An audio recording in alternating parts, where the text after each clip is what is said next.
Good morning, sweet world, and welcome to the No Dunks podcast presented by FanDuel. It's Monday, April 6th, 2026. I'm J.E. Skeets here in the Classic Factory. Along with me, super producer, JD. Hello. There he is.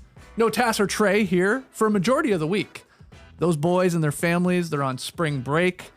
Where are they? Dominican Republic, the panhandle of Florida. Yep. But thankfully, I got lots of friends.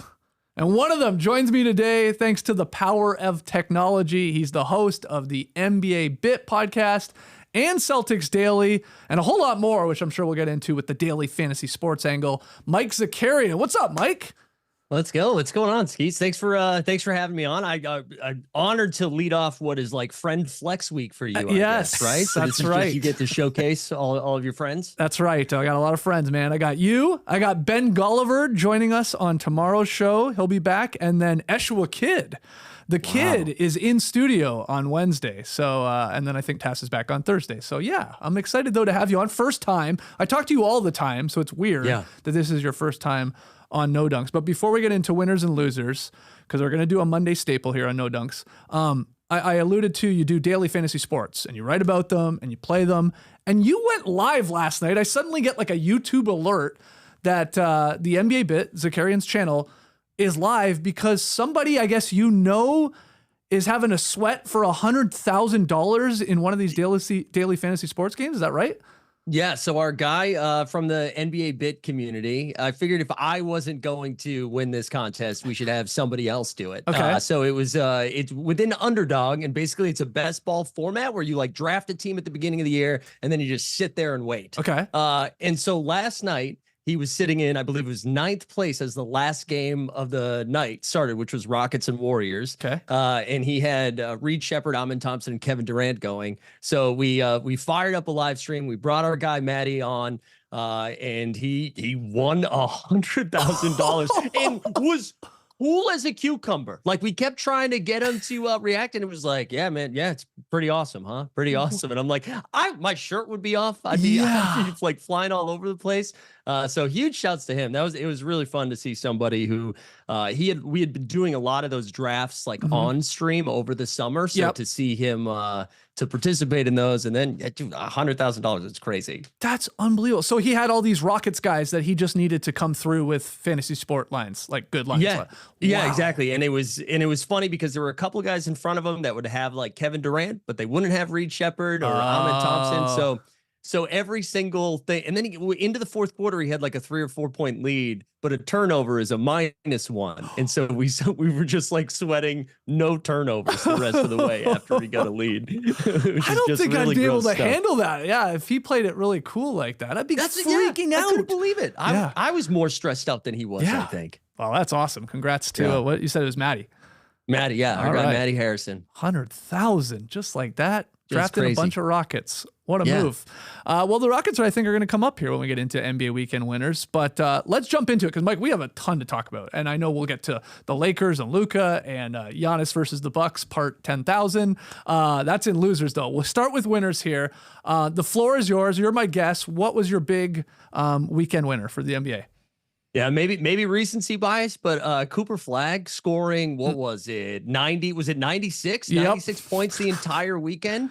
51 on Friday, 45 last night in the win against the Lakers, and 8 for 13 from 3 for the entire weekend. It was like 33 from 57, like from the field, and flipping the Rookie of the Year odds. Right, he's now jumped ahead of Khan, which kind of felt inevitable as the Mavericks decided, like, hey, maybe we don't win basketball games down the stretch, but let's just give Cooper the ball as much as possible. Right. But man, he looked incredible this weekend. Like that's.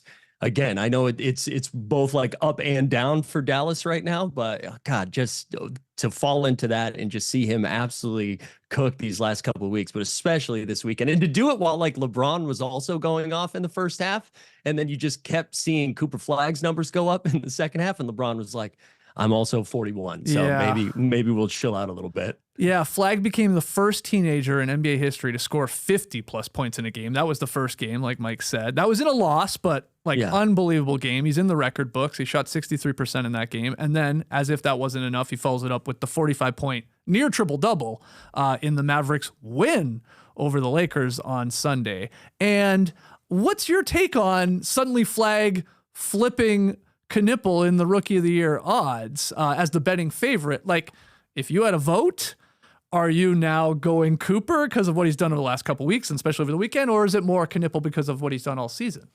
I think I would be swayed by the numbers. I feel like the Rookie of the Year is usually just like you pump in some stats, you get it. And it's not even like that Con is not putting up stats, but just like the roles are so different where we're like, Con, we need you to do a very specific thing while we win basketball games.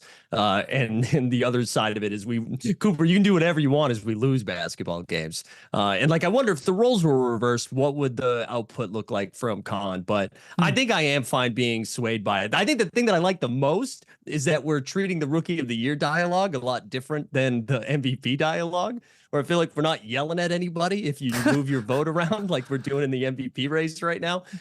So it's just a good sign for Duke that both Cooper, Flagg, and Con have been awesome. But I do think I'd go Cooper. What would you be doing here? I don't know. If I had a vote, I mean, it's tough. Like, we just had the numbers up there for everybody on YouTube. I guess your more basic box score numbers, it's a positive for Cooper, and then more of the efficiency and obviously the impact on winning games. So the Hornets obviously being a good team, that's going to lean towards Knipple. Like, the race, the Rookie of the Year race, it was like VJ Edgecombe was Rookie of the Year for like one game after he started the season, and then it felt like it was Con Knipples for the majority of the season, and then now maybe over the last couple of weeks Cooper has taken the lead because he's putting up these huge numbers, and Con is like, he's struggling a little bit.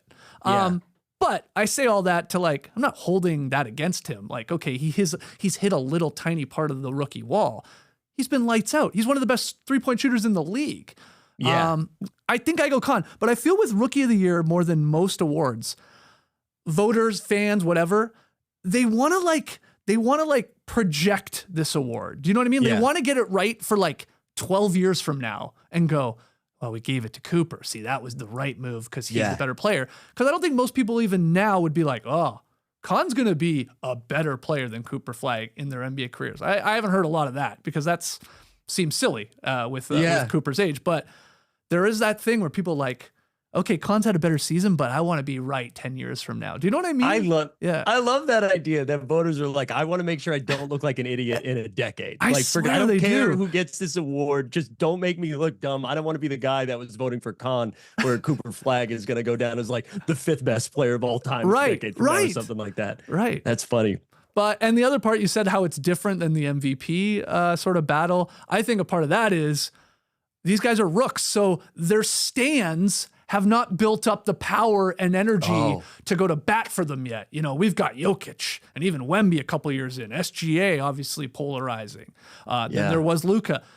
The stands for those guys, I mean, they're final bosses. You know what I mean? Right. These rookies, they're just, people are building up their standum. So I think that's the difference too. I like that. Yeah, we're allowed to have fun with it right now, but 3 years from now, we're going to start yelling. Yeah, exactly. Yeah. So, okay, well, Mike Zakarian on the record, he's going Cooper Flagg. I guess I'll stand for Con still. We just had the Tim Bontemps straw poll for MVP, but he did rookie too. Con was running away with it. Now, this was before these 2 games. So, is it closer? Yeah. I definitely think if you did the revote, if Bontemps sent the tweet again this morning, I think it's a lot closer than it was the first time you did it here, but at least we have a race to talk about. Yeah, and Charlotte has a couple of big games coming up too, and so I wonder, he has a couple of nice performances. It probably flips right back again. Yes. All right, well, let's go to my first winner of the weekend. Game of the year on Saturday. I feel very confident in saying that. Spurs-Nuggets went head-to-head. It was on Amazon Prime. They're going to write songs, Mike, about this Wemby versus Jokic matchup. What a game. Jokic, 40 points, 13 assists, 8 rebounds. Hit one of the most insane shots you're ever going to see on a basketball floor. The Sombor shuffle, if that's what it even was. It was like a super version of that over Wemby with a minute left in overtime. Crazy shot. But Wemby, 34 points, 18 boards, 7 assists, 5 blocks. That'll help you out in DFS. And they lost for the 3rd time in only 30 games. But this was awesome. I don't know if you caught this one live on Saturday afternoon or you watched later, but your thoughts on the Spurs-Nuggets game there. Yeah, that was awesome. I had a lot I was supposed to get done Saturday afternoon, and it just didn't get done because this game was just too good. I was just so locked into it. It was a lot of fun. It would also just a reminder based on what we had to watch on Friday night to then be gifted this game was awesome. And also a reminder that like Denver, I know, barely squeaking by the Jazz a couple of times last week, and have not been at full health, still missing Peyton Watson and no dunks guest Spencer Jones. All like can still get out there and win these types of games, and they still have Jokic, and that was with a subpar Jamal game too. Yep, and to still come away with the W there. Was just huge. And because of that win, they might have now, I know we'll talk about it a little bit later, but have found themselves into the 3 seed in the West too. I think that's going to be such an important game when we look back at it next week and the playoffs start to line up. But man, sign me up for a second round, 7 games of this. I'm in. They can't stop each other. These two teams. Every time they've played, they score like over 130 points each. They just have no answer for slowing each other down. Aaron Gordon, I thought looked incredible.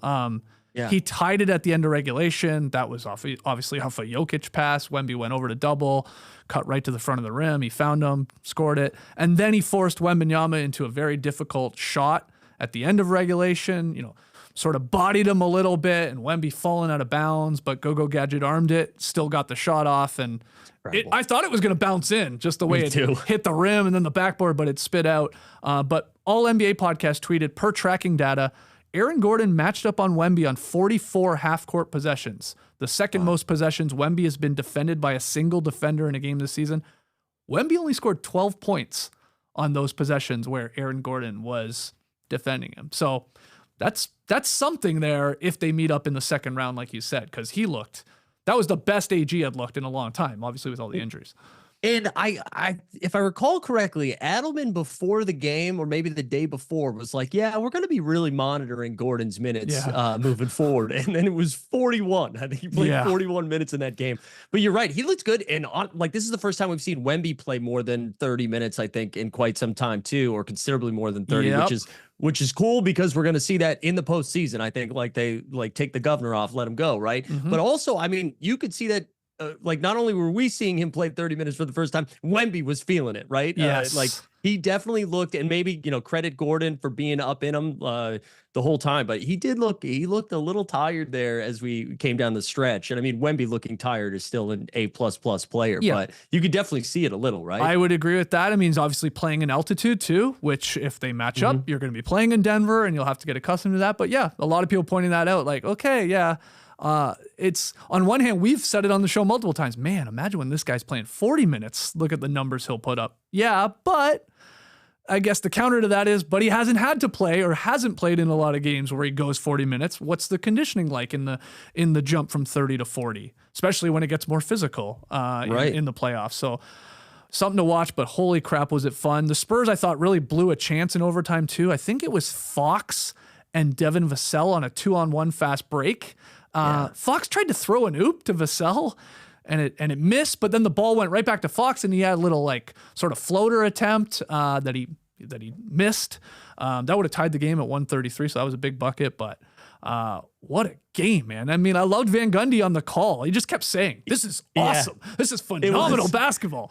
Yeah, it felt like he was everyone that was watching that game. It's like, oh man, this is the best. This is the best. That was great. I also thought, man, Castle going from starting the game on Jamal and then the second half just being like, hey man, you want to pick up Jokic for a little bit? Just incredible what he can do defensively. And I mean, obviously Jokic still put up insane numbers in this one, but I'm such a huge Castle fan. I think for him to be doing this at this age, again, this Spurs team's just going to be so dangerous for so long. I'm almost fearful how many people have suddenly become diehard Castle fans, because I'm included too. I know Simmons is making a case. I heard on the podcast he might put him on his all NBA team.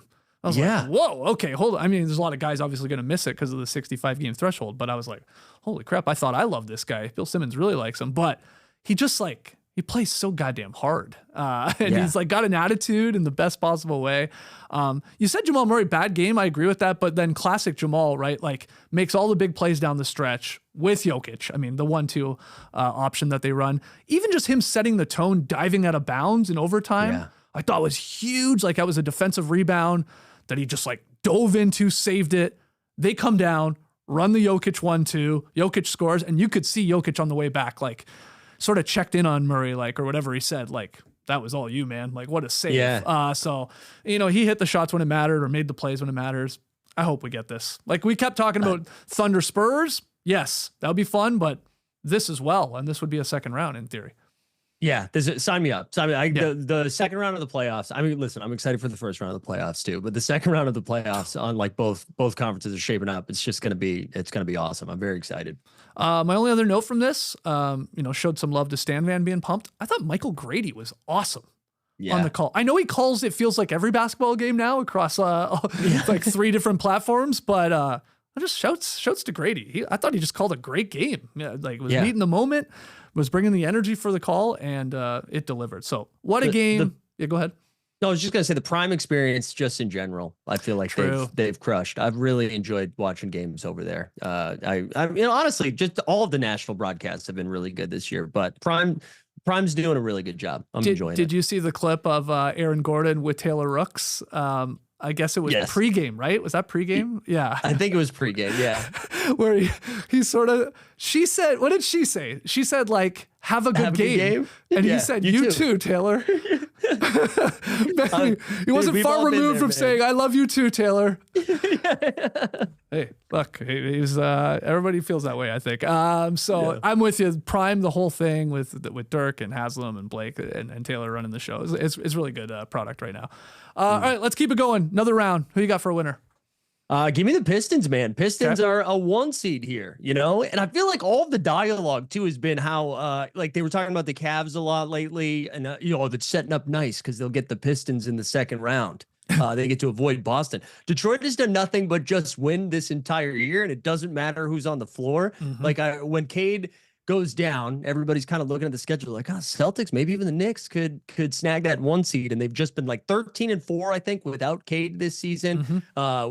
Jenkins has come out there. He's been averaging like 17-8-4 without Cade. Duran's been 22-11. Just like doesn't matter who they throw out there, they continue to win games. And I know people are like aligning themselves to just be like, well, we get the Pistons in the second round, maybe we get a shot at moving forward, or like we've just given it to the Celtics that they are the favorites to come out of the East. And I know the Celtics look awesome. Tatum looks incredible, but just what Detroit has done consistently has been awesome. I mean, obviously we'll have to wait and see what Cade looks like, but when he comes back, but they just, to wrap up the 1 seed, basically start to finish, right? I think they started off 1 and 2 this year, and then after that have just kind of been held pole position the entire season. And I feel like we're not ready to give them credit yet, but they look awesome. 100% agree. I think which Tim was it? It was probably McMahon, Band McMahon on the Windy podcast today said Bickerstaff probably locked up Coach of the Year here with this stretch where Cade missed, right? Like I know Missoula's in the running, a couple other great coaches. It's always a tough award. It feels like there's like 7 or 8 guys you can maybe look at, but like I sort of agree with that. Like, you took Cade, an all NBA, first team all NBA, really MVP, top 5 candidate. They took him out. We all panicked. Oh no, are they gonna be able to hold on or not? And they've just like kicked ass here. And even their losses were close. I think they were overtime losses over this last little stretch. So competing in every game despite Cade not being there. I'm on board there with Bickerstaff. I guess getting the kiss of death. You don't want to win Coach of the Year anymore, do you? That's true. But that's true. I'm with him.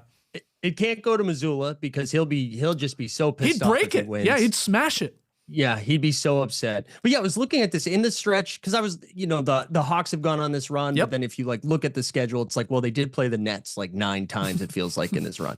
The Pistons in this run without Cade, in this like 13 and this most recent one, they've beaten the Wolves twice, the Sixers in there, the Raptors, the Lakers when they had everybody. Yep. I mean, these are like real wins. It's not like they're just rolling over tank teams. They're just showing up, and they're so physical. And the 3-point shooting is going to be a question when they come into the postseason, but it might not matter if they're just physically beating everybody up.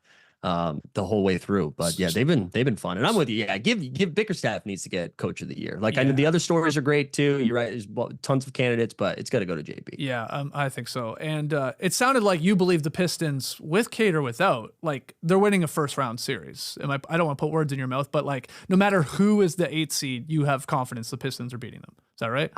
I think so. I have just stupid belief in Charlotte right now. And so there is a world that if Cade is not there, I think Charlotte could hang around with Detroit. But I think so. I'm not ready to put a ton of faith in Philly yet until we see him stay healthy. And the state of Florida seems to have given up on basketball. Yeah, this is true. And then okay, what if we get Pistons? Because it's basically 1, 2, 3, 4 in the East. We sort of know it, right? It's Pistons. Yes, they're locked up the first seed. Celtics, I can't imagine they're falling out of the second spot. Looks like the Knicks are going to be third and then the Cavs fourth. If we get Pistons Cavs in a second round, let's say Cade is back and I don't know, whatever percentage he's at, 90%, something. Where's Zakarian leaning there in a Pistons Cavs sort of series? I think if Cade is close to healthy and Beef Stew's back, if Isaiah Stewart's back, because I think that they'd need both of those bodies to deal with Allen and Mobley. But I don't know. I've had this take for a very long time that if you need a guy to score 30 points in a playoff loss, Donovan Mitchell is your guy. So I think I'm taking Detroit over Cleveland. And I know everybody got very excited. They got James Harden, who famously does very well in the postseason. So I don't know. I'm still leaning. You give Detroit home court advantage. I think I would still lean Detroit coming out of that matchup. And if somehow Atlanta got past Cleveland too, I think I would still comfortably take Detroit there too. Okay. Yeah, that is true. The Hawks are hot, man. Maybe they could knock off the Cavs in a first round if they stay in the 5th spot. All right, my next winner of the weekend, I'm going to give it to the Rockets because they spoiled Steph Curry's return. Classic Rockets, they nearly gave the game away, but they didn't, and they had a huge play down the stretch, and they ran a play. The Rockets actually ran a play. Yeah, it was Durant having the ball, but it wasn't handed to him from out of the inbounds. It went to Şengün to then find Durant. And it wasn't just like given to him at midcourt. They had Durant moving in action where the little shovel came from Şengün. And then he went along the sidelines, Durant did, and Şengün flashed toward the basket. And because the Warriors were so small, Durant found him. Easy bucket inside. They can do it, Mike. They can run a play at the end of a game. And KD obviously was big in the third quarter, but Şengün put them ahead, and then they held on and survived a Curry missed bomb. I thought Jabari Smith did a pretty damn good job moving his tootsies there out on the perimeter to make it as difficult as possible. Curry still got the shot off. It still nearly went. Even Durant after the game was like, yeah, I thought it was going in as soon as it left Curry's hands. But they won, and they continue this win streak, and I think I'm like the last guy left on earth believing the Rockets can sort of make a special run in the postseason because they've let us down a lot here in the regular season. But any thoughts from that game and the Rockets getting the win?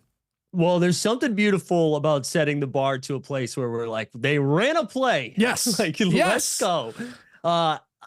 Things are like weirdly starting to fall for Houston right now. And I have not been, I thought they made a mistake by not making a move at the deadline of just kind of shoring up some guard depth. Like what you see what Io's doing with Minnesota. Like I thought that would have made a ton of sense in Houston, but whatever. With the squad that they have, I do think some things are falling into place for them because of this Lakers situation, which we'll talk about, but it looks like the Lakers are going to fall to the 4 seed.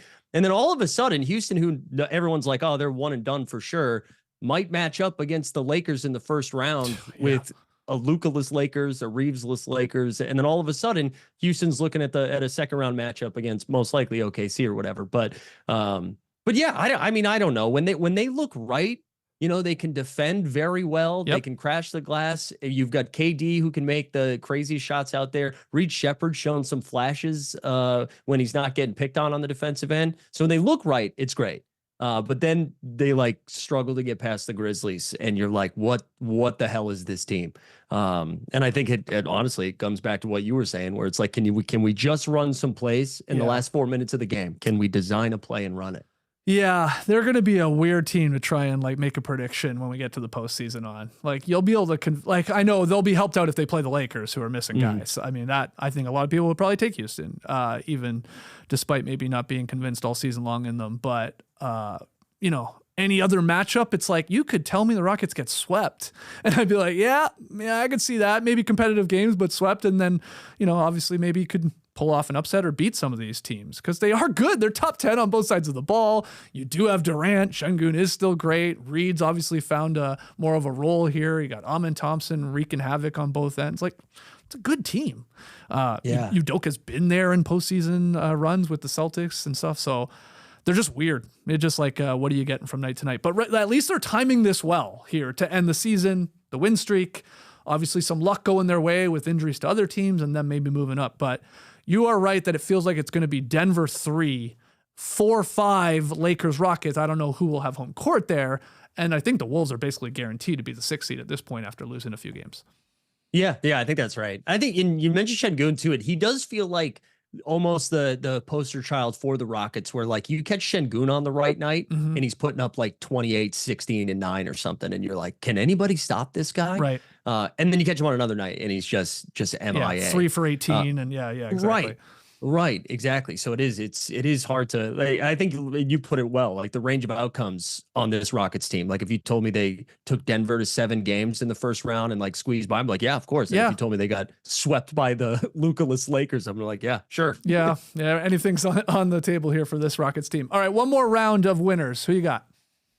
We talked about the Hornets a little bit. They had a good weekend this weekend, and I thought they had a really good W against Minnesota. I mean, they put like a beating on Minnesota. I know they were without Anthony Edwards, but they've got like on paper, the games look tough down the stretch. They've got 3 games left. I believe it's the Knicks, the Celtics, and the Pistons. But it could be at the point where like the Celtics are locked into the 2 seed. Detroit has already clinched the 1 seed like that we talked about.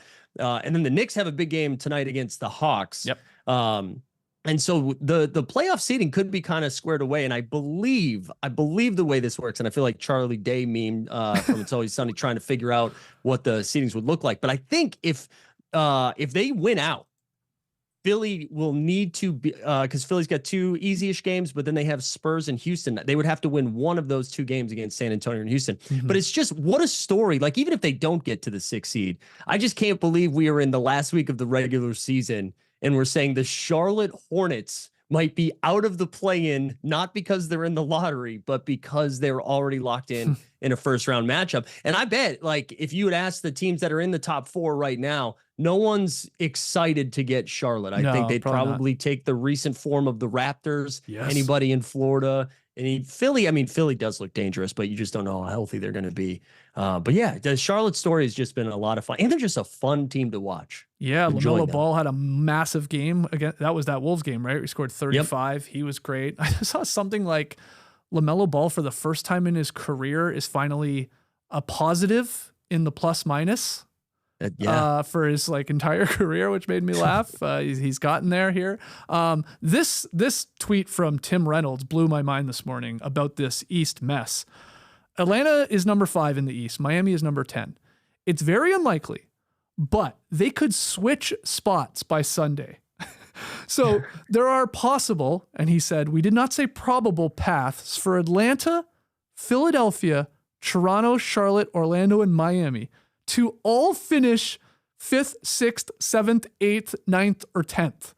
So meaning like they could all still from 5 to 10 be in one of those spots, which is pretty wild. Now, not probable again, but like crazier shit has happened and they could be bouncing around here. But you like, of all those squads, and I'm with you, the Hornets, the way they're playing right now. And like, this isn't a 1 week stretcher. This is a couple months now of like really solid Hornets basketball. They feel like them and the Hawks, I guess, feel like the toughest outs right now from that bunch. Yeah, I think so. I've been like slow to get on board with Atlanta, but they just keep winning. And Nickeil Alexander-Walker has been just amazing for the last like month now. Yep. So yeah, I'm with you. I think Atlanta, I think Charlotte, and again Philly. When they look right, Philly looks incredible. But I just don't know. I just don't know what shape they're going to be in. But yeah, I think Charlotte's super dangerous. You were mentioning the 5 through 10 thing has been nuts too, because it's been this tight. It feels like for 2 months. Yeah. And like no one is creating any sort of separation. Like you'll see Orlando win a couple games in a row and then they'll drop 5. Same thing with Miami. They ripped off some W's and they lost some ground. So it's been a fun race. It's kept the East pretty fun. I'm excited. I mean, again, any sort of the fact that like we have no idea who's going to be 5 through 10 with just 3 or 4 games left is pretty wild. Yeah, you're right. There was that stretch where Miami was winning, Orlando was winning. I thought we all thought they were going to separate themselves sort of from the bunch. and they didn't and then they went on a losing streak, and now they're at the back end of this thing, and they're probably going to be playing. They might be playing a 9-10 matchup, Florida State Championship, I think McMahon called it, to see who goes to play, in another chance to get in. I guess the Raptors, Sixers, could be Hawks, could be Hornets. Like, I don't think anybody has any confidence in those Florida teams right now. At all. No. Yeah. I mean, it's crazy to see it, but like Miami's just refusing to play defense. They're just like, they're protesting. They're not interested.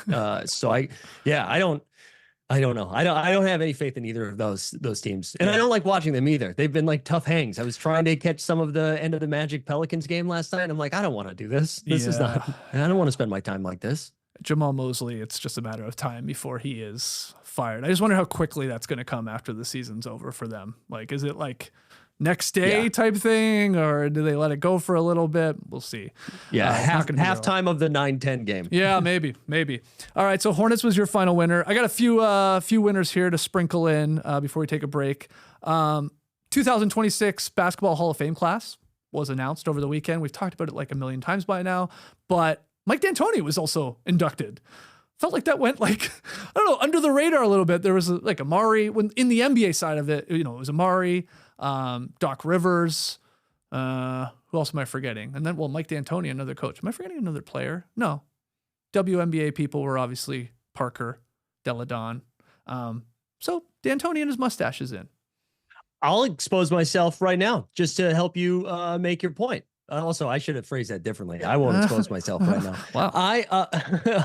I am learning right now that D'Antoni got in. I did not. I missed that. In the report, see, that's why I brought it up. I felt I joked we talk about this every couple months because it however they do it, it's in the news, like Hall of Fame class. They just like stretch this out.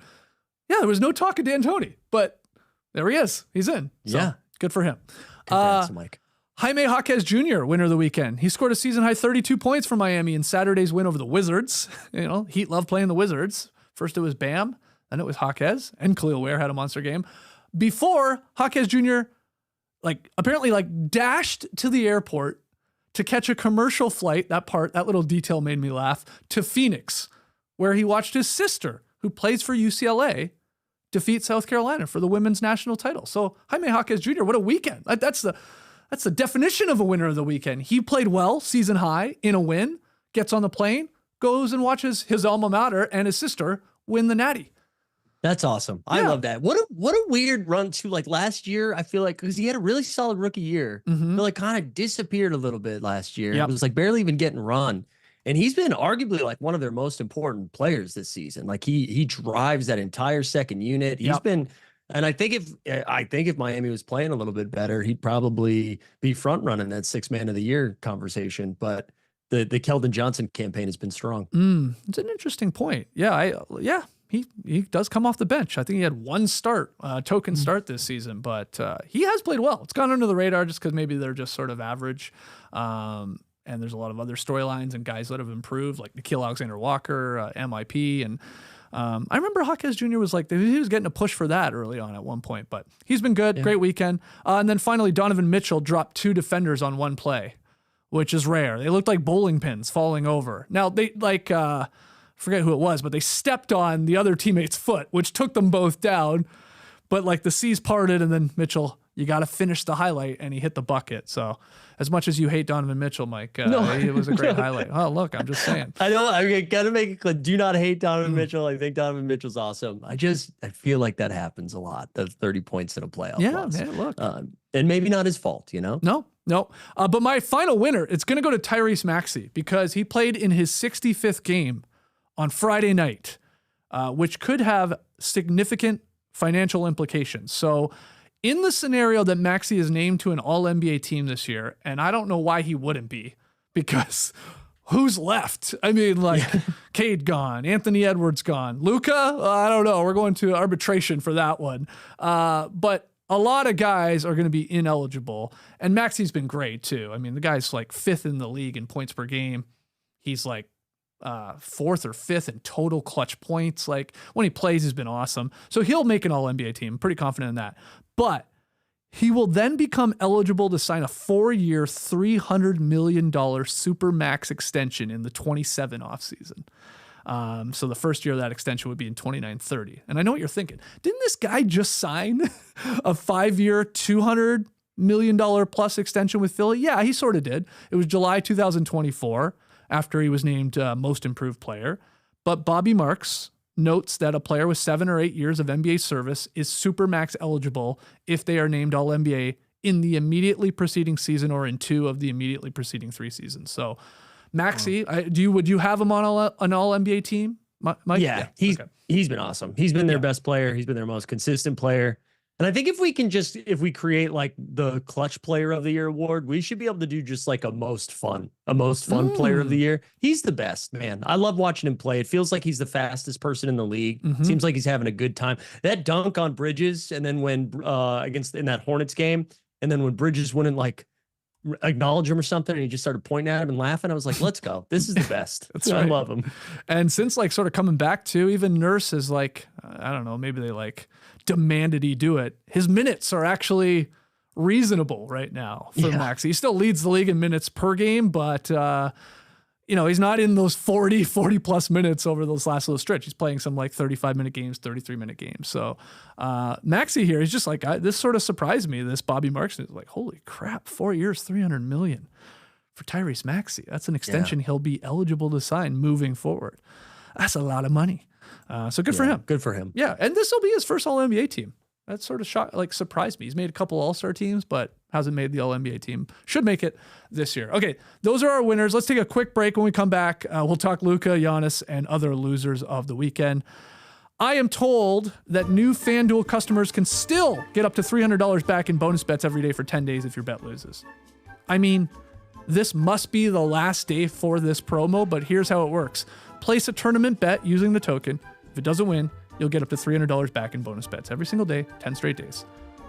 Who do you like tonight, Mike, in the championship game? You like UConn or Michigan?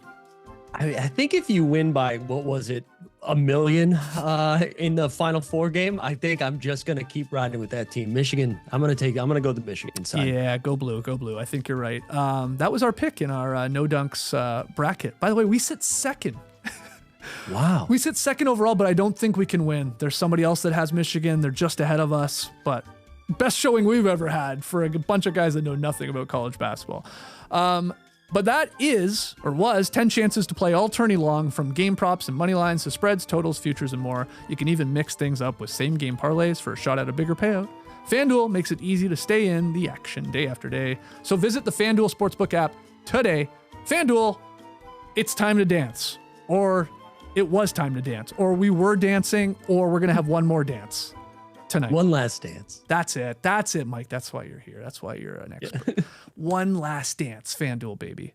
I mean, but then we're going to be dancing, obviously, a whole bunch more after this. You get the point. Yeah. All right. So, NBA weekend losers. Mike, the floor is yours. Who do you want to start with? I mean, we got to start with the team that's just losing obliques and hammies and whatever else, right? Games. The Lakers, man. Just can't catch a break here. And I know the Lakers were taking a lot of flack with that Thunder game. Like, why was Luka even out there to start the second half? I feel like that's just what you do, though, right? When you're getting blown out, we're like, we'll give you one more rotation here to start the third quarter. We make some noise. Yeah, we'll see what happens. And then if it stays a 30-point deficit, you have the rest of the night off. So I didn't think that was that crazy. But man, to lose both Luka's injury is so bad that they were like, we will send you to another country for a little while and just see what happens. Right. That was the report this weekend. He's going to Europe to get this thing checked out, or another opinion, I guess, on how to fix it in quicker. What are they doing over there that we're not doing over here is my question. Yeah. And it makes me like really concerned either way. Like if it works, I'm like, oh, that makes me nervous. Right. And if it doesn't work, I'm like, oh, this is really bad. And then the Reaves injury, I mean, they made it seem like he was just going to miss the end of the regular season, but to have him ready for the round one. Right. But it doesn't sound like he's going to be ready for round one based off of this. No. Based on the timelines anyways that were being outlined. So and then to drop a game to the Mavericks, who again are not trying to win games right now, and all of a sudden slip into the 4 seed, it just seemed like they had really figured things out. They were defending. Luka was playing at insane levels. And now it kind of seems like That moment has passed, and it's a bummer. It's a bummer. I mean, that changes the postseason a little bit. I'm not a Laker fan, but it's more fun when they are out there playing in the way that they are, and keep playoff Luka is a good time. Sure. And now it seems like this is going to be I don't know. Is it just setting up for 41-year-old LeBron James to put DeAndre Ayton on his shoulders and get them into round 2? But I don't know. I don't see it. How are you feeling about it? Oh man, Jesus! If LeBron can take Ayton, Rui Hachimura, Luke Kennard, the Nard Dog, and Jake who I didn't say Jake LaRavia, I guess, to a playoff run here without Luka and Reaves, then maybe he is the GOAT. Maybe it is setting up for that. But no, don't have a lot of confidence in them getting out of the first round now. Because Luka's injury, it's worth noting just how long other guys have been out with similar injuries. I mean, Peyton Watson recently missed 20 games over like 46 days because of the grade 2 right hamstring strain. And then he re-aggravated it last week. J-Dub, Jalen Williams, he missed 10 games over 3 weeks with a right hamstring strain. He returned, re-injured that. Cost him another, 17 games or something. Aaron Gordon, continually dealing with the hamstring injury. James Harden back in the day. Like, even this idea, he goes to Europe and they pump him full of horse steroids or something, and he comes back, it's like, he could re-injure it. So I think that's somewhat of a concern too. It's like, I don't know, maybe this is just unfortunately like a lost season now here at the end. And you're just like, all right, we look great. Now he's out, Reeves is out. Whatever you can do, LeBron, don't kill yourself either, but we'll see you next year. Cause I would just be hesitant to even be rushing Luka back here. And it's one of if we thought that they had like a reasonable shot at taking down OKC, then you know what, maybe it's a different conversation, but are we really rushing Luka back to make sure that you lose in 6 in the second round? Right. Like, is that worth it for what the next couple of years are going to look like for the Lakers? So yeah, I mean, listen, some good news. We might get some Bronny James playoff minutes though. Wow. So we'll have some father-son storylines. He was out there last night. Yep. Yeah. No, you're right. They're going to be relying on the triple-double king, Luke Kennard. I think that was right. I think he had like 10s across the board or something last night. But yeah, I think the Lakers are in trouble. I think it's curtains. Yeah, and now they're playing lineups that have never even played together suddenly now. Like even like that one I went through it: LeBron, Kennard, Ayton, Rui, Jake LaRavia. They'd never played together this season. They started. And then second quarter, it's like LeBron, Vanderbilt, Jackson Hayes, Maxi Kleba, Kobe Buffkin, who we love here at No Dunks because he was a Skyhawks guy. They hadn't played together, obviously, when I just said that. This is tough. This is unless miraculously these guys come back. Even like if you heard Redick, he was like, our whole thing now is we just got to extend the season to have maybe a chance of these guys coming back. Like, to me, I'm reading into that. It's like, well, obviously not the regular season.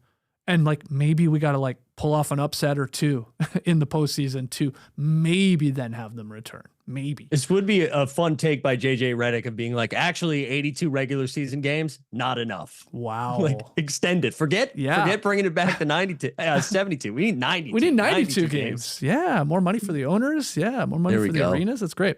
All right. So Lakers, I don't have much else to add to that. Like this is it's unfortunate. Like you said, obviously removes Luka from potentially all NBA team and of course the MVP conversation, no matter where you had him. Maybe you had him second, third, fourth. I don't think a lot of people had him winning, but do you think, now these voters are going to just have to wait weeks here while we wait for arbitration to weigh in on whether him going for the birth of his child and missing 2 games, like still keeps him in play? Like that's where we're at with this nonsense. Yeah. Does Adam Silver give us like a double feature? Do we get both the aspiration conclusion and all team first team all NBA announcements in like the same form letter, the form email that goes out? Is that when we're getting it? Is it the same law firm is the question? Or do you have to get a whole other one? Pay for that? I don't know. Because I think Windhorse and them were talking about it. Like, usually you start to get these ballots pretty soon, and then there used to be a quick turnaround. It's like the season ended and it's like, get them in. You got 24 hours to get your votes in for all the awards and all NBA teams. But now with the 65 game threshold and like the willy or won't he play and stuff like that. or will they count these games or not? Whatever. This could, I don't know. We could be sitting on these awards for a while here, depending on how long this takes. I know there's talk about like the 65 games and do we need to fix it? I think the answer is if arbitration needs to be had in order to find out a resolution of something, you need to change the rule. Yeah. Like, I don't know if we need lawyers to figure out who is first, second, and third team all NBA. Like, I think there's your answer. I did like, I think Simmons said somebody emailed in to his podcast, final game, Lakers Jazz. Just put Luka out there for 20 minutes. Sure. Like, don't move him. Just literally put him offensive end or even defensive end. Just have him stand there for 20 minutes just to get the 65th game. That'd be a real, spit in the eye of Silver. I sort of like it. Like, here's your dumb rule. Here, we're just going to like do this and make a mockery of the game. If they do that, Will Hardy should match Luka minutes with Kevin Love. Like, get Kevin Love out there for those 20 as well, because he's not allowed to play more than 10 minutes a night. Yeah, I like it. So do it, JJ. He might do it. All right, my big loser of the weekend is Bucks versus Giannis. I've called it Volume 12. I don't know what this is, but I don't know. It went a different direction, I guess, over the weekend. The NBA is investigating the Bucks for their handling of the player participation policy and potential inconsistent statements regarding the health of Giannis. Okay, let's try and clarify this. Giannis has informed the Bucks and the NBA he wants to play. I think he just wants to play with his brothers, if we're being completely honest. I think he's seeing them throw oops to each other, and he's like, oh, that'd be cool. I'd like to do that with my bros. But the team will not medically clear him. Milwaukee says they told the league it doesn't believe Giannis is fully healthy and ready, and that he even maybe wants to play because they're saying, look, we asked him, go in these 3-on-3 scrimmages, get your body right, get it going, and he's declining to do that. This is where the standstill is. And I think, I don't know, what's your opinion on this? Are you as over this as much as everybody else is, this Bucks-Giannis relationship? Yeah, just break up already. You know, I just stop it. I think if we didn't talk about this for the first half of the year, and if Giannis wasn't doing all these different interviews where he was saying, well, I want to be here forever, I think, or I want to compete for championships. So as long as we're doing that, I'll be here. I think if all of that didn't happen, people would be a little bit more sympathetic to Giannis being like, hey man, I just want to get back on the court. All right. Yeah. But instead, because we have done this all for months now, I think everybody's just like, man, come on.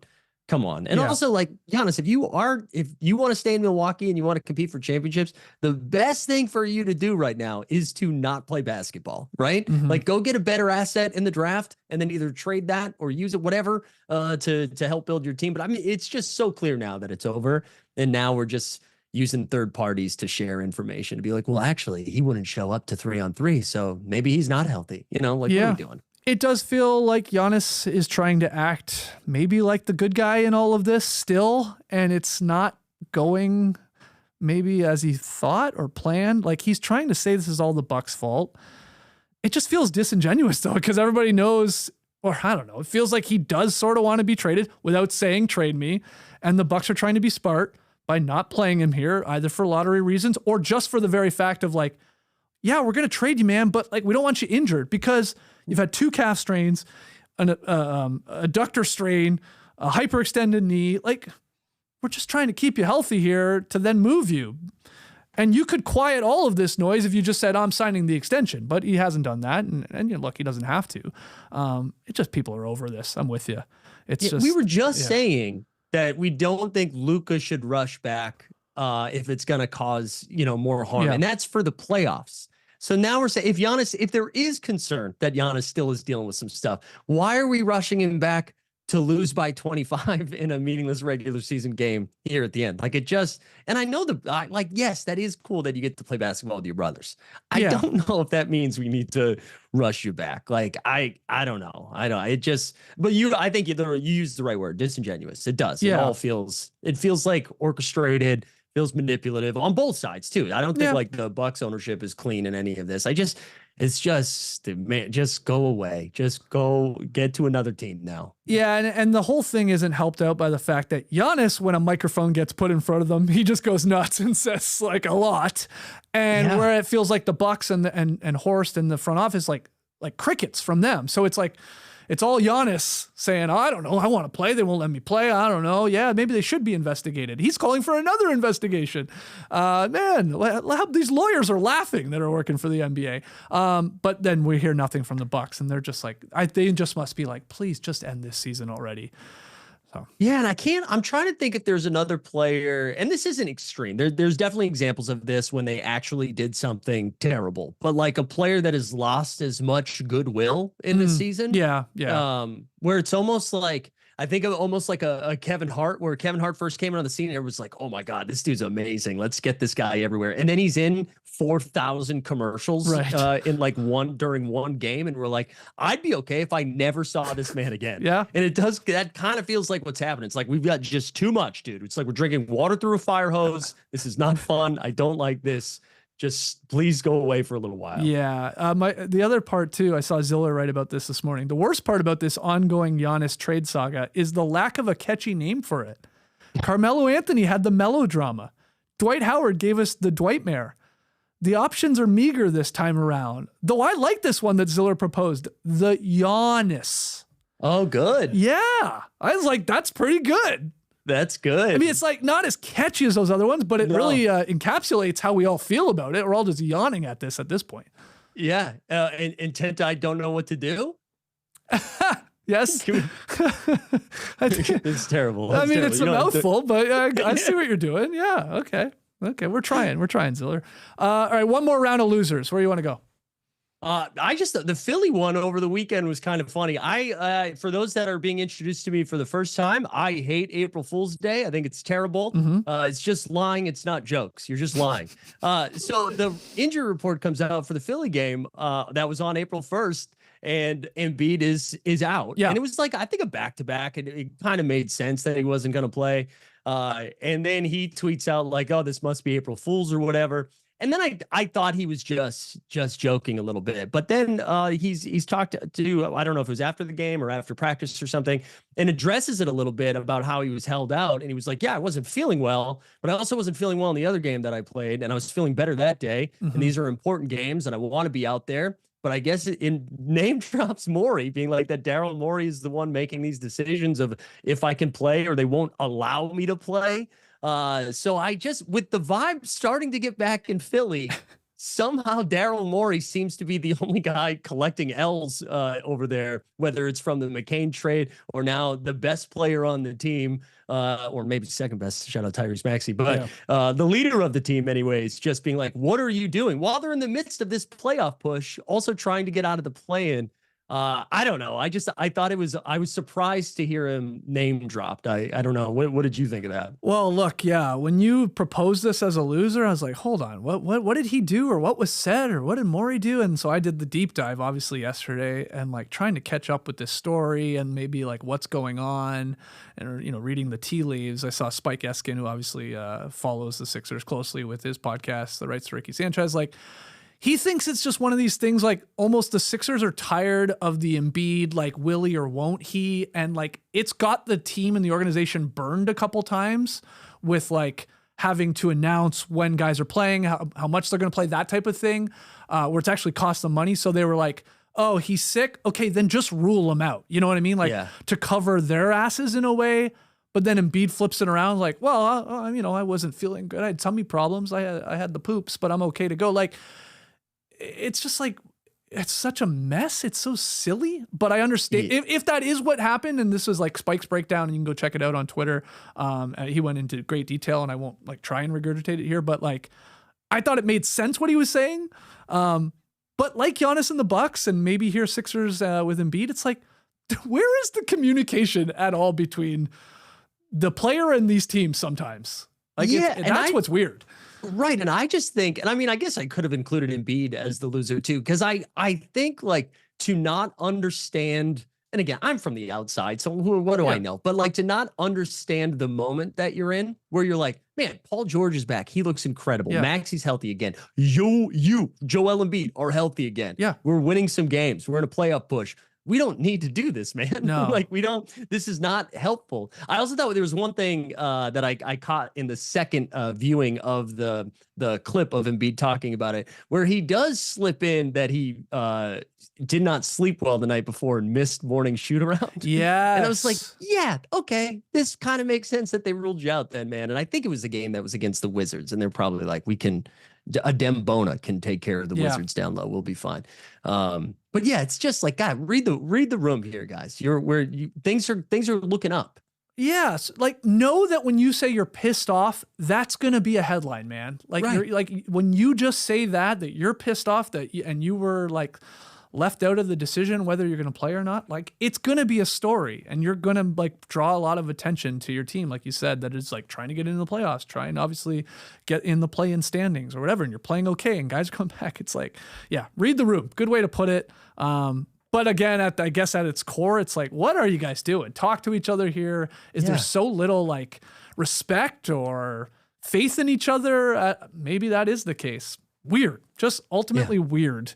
That they're coming up here as a loser of the weekend when they shouldn't be, really. I mean, I know they lost one, but so strange.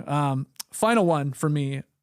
The National Blowout Association on Friday night. You already alluded to this, Mike. Friday's NBA games were decided by an average of 24.4 points per game. So that is the largest average margin of victory on a day with at least 8 games in NBA history. The closest game was the Kings beating the Pelicans by 4. Shout out to Dylan Cardwell. Great defense down the stretch. The other 8 games all decided by double digits, and most of them by like 25, 30. Like there may have been a 40-point blowout in there. So just a bad look for the NBA on Friday night. Tim Reynolds, another great tweet. There have been 2 days in NBA history spanning 80 years where at least 9 games were played with an average margin of victory being at least 24 points. Only 2 such days, 80 years. One was Friday night, April 3rd. The other was last Sunday, March 29th. So we've had 2 just nights on the NBA calendar because of matchups, because half the teams in the league suck and are like trying to maybe lean into still being bad. Obviously, we have some good teams in this league, and we just had all these blowouts. And, you know, people were, you won't believe this, Mike, people were overreacting on Twitter about this and how washed the NBA was because of this. I mean, I rolled my eyes at it. It's not good, don't get me wrong, but okay. Like what I said on Saturday with the Spurs-Nuggets game is like, where were all those people bitching and moaning about Friday night's games that I guarantee they weren't watching? Right. Where are they now saying, wow, this is such a great game. Good bounce back. You know, they're nowhere to be heard. So, but it did look bad. Yeah. Yeah. On Friday morning, I was looking at the schedule and was seeing that like every spread looked like it was like a college football weekend. Yes. And I was like, oh, you know what I'm going to do tonight? I'm going to go out to dinner with my wife. There you go. Then I put the phone on silent, didn't look at anything because I knew on Saturday I was going to clear out and watch Spurs Nuggets. So that's how we have to approach this. When we get to the last 2 weeks of the regular season and we have a bunch of teams who have absolutely nothing to play for except for maybe losing, they just, turn the phone off. Go watch a movie. Get outside. That's right. Go touch some grass. Touch some grass. That's right. Yeah, a lot of people were comparing it to a non-conference college hoop slate in November with those big spreads and just the teams that were playing. It's weird, that Reynolds tweet, that it's happened a couple times here over the last week. But yeah, I wouldn't overreact too much. We get weird results, weird player performances all the time in these April games. This is why I like these fantasy sports leagues that you're in and competing, and like they wrap up usually earlier than the actual season. Yeah, they tend to try to I mean, in all sports. They do it in all sports where they try to finish it before, like, so many teams have nothing to play for. It has been kind of funny just like learning people's names because they're like a Lucas Williamson or Williamson Lucas. I don't like, there's just like random people playing and it's not random. They worked really hard to be in the spot that they're random to me. Yeah. They're playing like 20, we had a 40+ minute game from Leaky Black over the weekend. Like it's just, everybody's getting a time to shine. The Grizzlies right now, the guys they are rolling out, it is unbelievable. It was something like a 2-way guy and then 4 like 10-day guys. They had 13 names on the injury reserve list. Like, it's crazy, that team. Their injury report is a CBS receipt now, where it's just like, dude, you got Taj Gibson's out there. Ty Jerome is only allowed to play like 9 minutes a week or something. Like, it is wild what Memphis is doing out there. The Memphis God bless the people of Memphis, man. This is a tough hang this year. I was kicking myself on Friday night though too. I was like, before the game started, because I'm looking at the matchups, I'm going, holy crap, this looks like it could be bad, and it was. I was gonna tweet, tonight feels like the perfect night. Now I was gonna say for somebody to score 60 plus points. I just thought it was gonna happen. I was gonna tweet it, and I don't know. I was doing something else. I forgot to tweet it. Nobody got to 60, but that was the Cooper night. So I was like, oh man, I would have been on it. I would have called it basically, or close, like a big scoring performance. That was the night he went for 51, but I left it in the drafts, man. So it's not deleted. Yeah. What could have been? What could have been? What could have been? People would have been talking about it, man. It would have been really a lot of engagement on that tweet. All right. So that's our winners and losers. You tell us who we missed in the stream team, as you I'm sure are right now, or in the comments. But let's go to Wobite of the night. Wobite, no sponsor. Unless somebody did sponsor in the stream team before the show or while I was talking. I don't see it, so no. Yeah, I don't think so. Okay, well, you know what? NBA Bit just sponsored this. Wow, huge. Yeah, and the link is in the show notes. I already put it there. So go check out Mike's generally daily podcast. You do a great job. It's actually the perfect lead-in to No Dunks. I always have it on in the drive into the factory where you're live and you're going over the box scores and big storylines, sort of what we do. So good work on that. An honor to be an opener for the headliner. All right? Yeah. Well, hey, look, and then you're getting a free sponsorship here for Boy. Tass is gonna be pissed. Oh, Tass is gonna be livid, man. You might get an invoice. You might get an invoice. I was gonna say, I wish I had the YouTube stream up right now, but I was nervous about hearing the voice in the background. I was gonna get ready to go ahead and sponsor it in real time. Oh wow, no, you save your money. You save your YouTube bucks. This one's on us. All right, so Boy of the night. Cooper Flagg, 45 points, 14 of 27 shooting, 15 of 17 at the line, 8 boards, 9 assists, 1 block, 2 steals in 39 minutes. Fourth time Flagg has scored at least 40 points as a rookie. So he is ending the season here on a sizzling note. Has he done enough to steal the Rookie of the Year back from Con Knippel, his former Duke teammate? We'll find out. I was gonna say we'll find out soon enough, but who knows how long those ballots are gonna sit there with voters, with the whole Luka situation of it all. But Coop Dog gets it. So congrats to him. National championship game on tonight, 8:50 p.m. Eastern on TBS, TNT, True TV, HBO Max. You already said you like Michigan in this one because they are rolling. They are putting up a lot of points.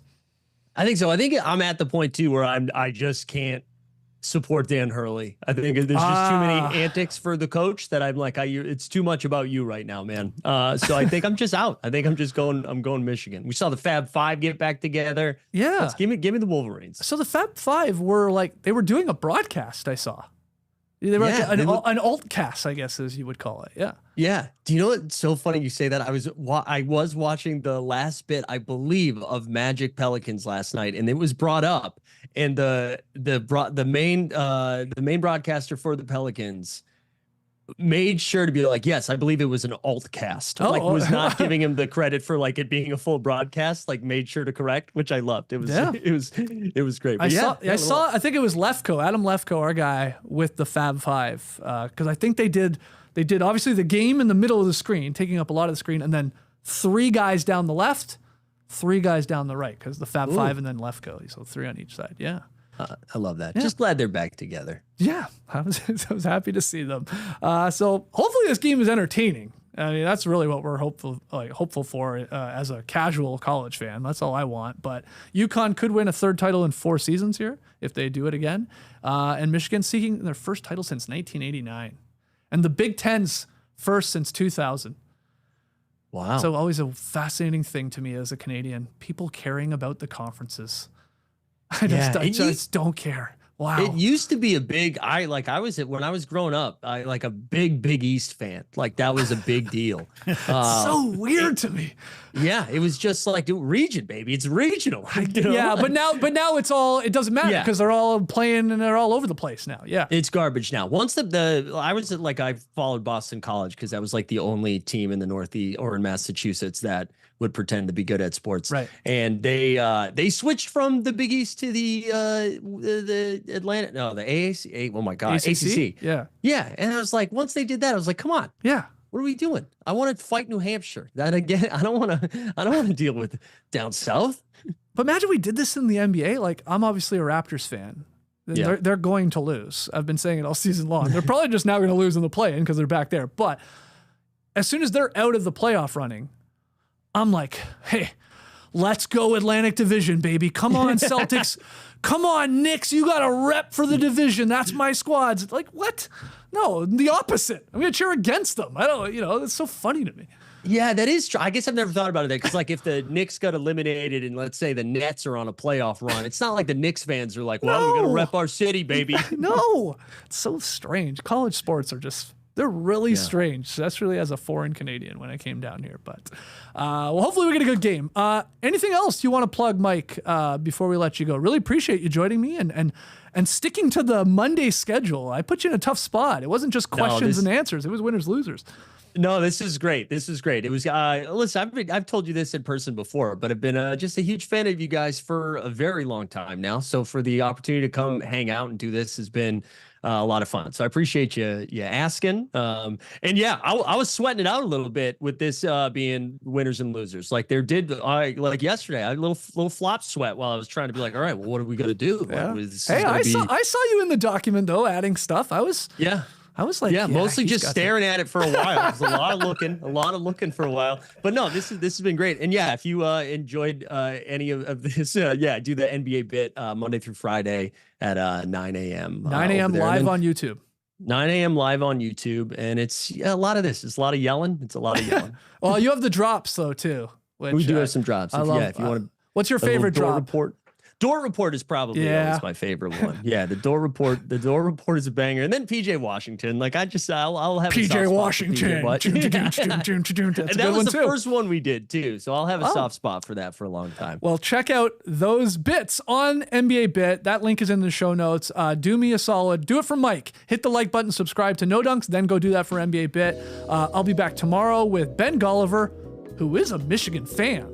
So he's either going to be on cloud 9 because blue wins, go blue, or the opposite, his team loses. We might get cranky Ben Gulliver, which I don't even know if it's possible. So wow, yeah. Well, hopefully he shares mean Dan Hurley thoughts if that does. Yeah, I'm sure he will. I'll be tuning in. I'm sure he will. So join us tomorrow for that at 10 a.m. Eastern. Mike, think of a quote to sign us off because I will say Clipper Bros. You heard it here first. Have a great time. Turn up. Love you guys. Awesome. Hug a friend. Just go hug a friend. Short and sweet, Mike. I like it. Appreciate it, man. We'll talk soon. Embrace the day, people.